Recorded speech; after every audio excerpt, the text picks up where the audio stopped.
baca Fatihah 40 kali sekurang-kurangnya lepas subuh atau lepas maghrib. Kalau boleh buat banyak kali, kerana saya sendiri amalkan bila kita baca Fatihah tu, orang-orang yang marah pada kita, tak setuju kita, dia akan jadi baik. Entah macam mana tak tahu, tapi Fatihah lah. Terutamanya ketika sampai ayat kelima, Iyyaka na'budu wa iyyaka nasta'in, itu diulang 3 kali. Kita minta lah apa yang kita mahukan pada Allah. Iyyaka na'budu wa iyyaka nasta'in. Ulang 3 kali atau lebih, berapa kali lah. Buat 40 kali. Tapi tidaklah dimulakan dengan tawasul kepada Rasulullah. Baca Fatihah sekali untuk Rasulullah, untuk guru-guru kita.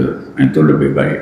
Kalau nak tambahlah dengan selawat Nabi. Tambah lagi dengan Alam Nasrah. Selawat Nabi berapa kali, kemudian Alam Nasrah sekurang-kurang 11 kali. Atau seberapa banyak yang kita mampu. InsyaAllah nanti masalah-masalah itu dia akan jadi reda.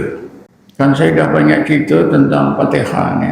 Ada seorang yang nak bunuh diri, pisau dah dipegang, saya baca dari jauh, tiba-tiba dia macam mengantuk, terus terduduk, terbaring. Keluarganya ambil pisau, selamat. Fatihah. Saya belajar Fatihah ni daripada seorang jenderal tentera Indonesia. Dia pergi ziarah keluarga dia di PJ, di Subang Jaya. Kebetulan saya ada di situ. Tak macam mana dia cerita tentang apa ni Fatihah ni.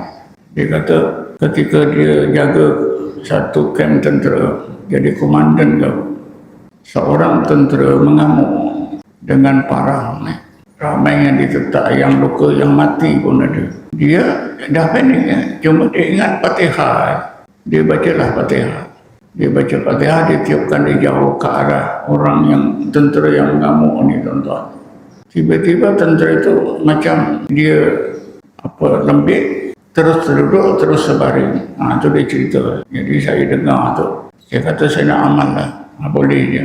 Betul. Kemudian berlaku betul. Berapa lama kemudian, itulah seorang cikgu nak bunuh diri. Cikgu tu suaminya panggil saya. Jadi saya pun baca. Dari jauh, saya nak melangkah masuk rumah. Suaminya tak bagi. Sebab dia dah bagi tahu. Jadi jauh saya baca Fatihah. Dia tiup. Dia terus terduduk, baring. Suaminya ambil pisau. Sampai jam 12.30 hari baru dia sedar. Dia ngajar sekolah waktu petang. Jadi dia bangun seperti biasa pergi sekolah. Ini Fatihah sangat bagus. Saya pun fikir Fatihah ni pilihan Allah. Betul tak? Bukan pilihan kita, pilihan Allah. Diwajibkan setiap hari mesti baca 17 kali. Dalam 17 rakaat sembahyang fardu 5 waktu. Tentulah pilihan Allah, Fatihah ini sangat baik. Itu saya pikir gitu. Betul. Ada seorang kawan saya ajar dia. Dia jumpa seorang pegawai pendidikan untuk masukkan anak dia ke sekolah. Tapi pegawai itu tidak mau menerima. Sebab anak dia ni tak ada apa ni pelajaran, tak cukup. Satu hari dia pergi lagi, dia baca Fatihah. Dia sampai Iyyaka na'budu wa iyyaka nasta'in itu dia cerita dengan saya, entah macam mana dia dapat idea. Dia bayangkan rupa kawan itu, dia tarik bayangan dia letakkan bawah kaki dia pijak dulu. Dia pun cakap, Ustaz, tolong masukkan anak saya ini ke sekolah ini. Ustaz itu pun ambil telefon, terus telefon guru besar. Ini ada seorang calon pelajar nama Iqlan, dia harap terima.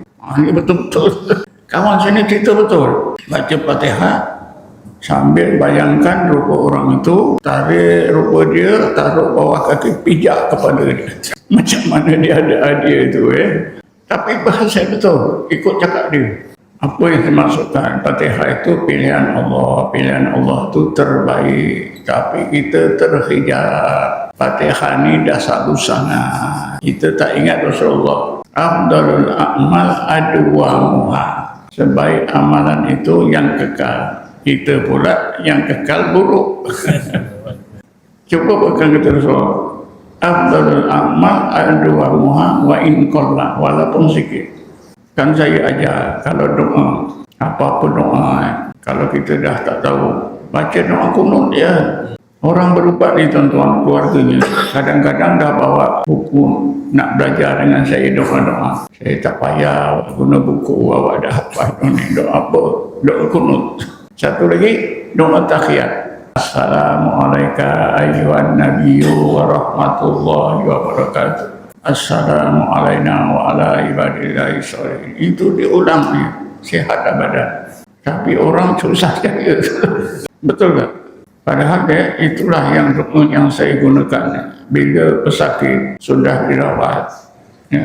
Kemudian dia tak sedar, tuan-tuan. Dia goyang-goyang pun tak sedar. Ini saya sendiri berpengalaman dengan Ustaz Abadi ke siapa.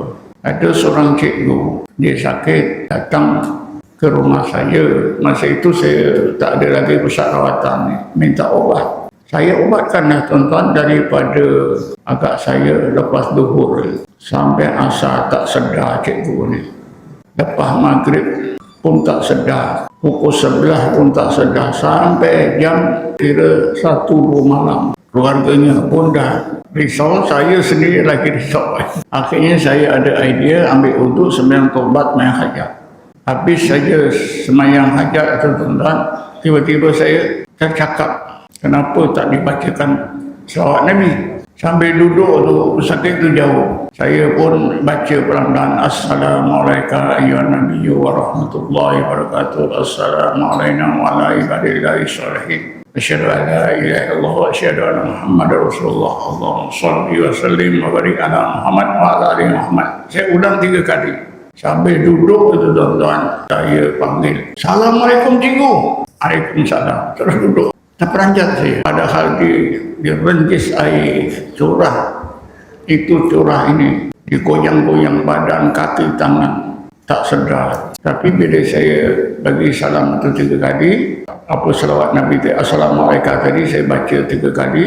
Saya panggil dia dari jauh. Terus duduk. Wah, lega betul. Sampai sekarang tuan-tuan, itu saya jadikan kaedah. Kalau pesakit sesudah diobat dia tak sadar, lembik. Kenapa dibawa lari rohnya oleh jin dan syaitan yang digunakan dalam sihir, dibawa lari. Jadi orang itu tinggal tunggu. Rohnya hakikatnya sudah dibawa, tak boleh sedar. Bacakan itu 3 kali tuan-tuan. Assalamualaikum, diulang 3 kali. Kita bagi salam, Assalamualaikum, dia terus caut.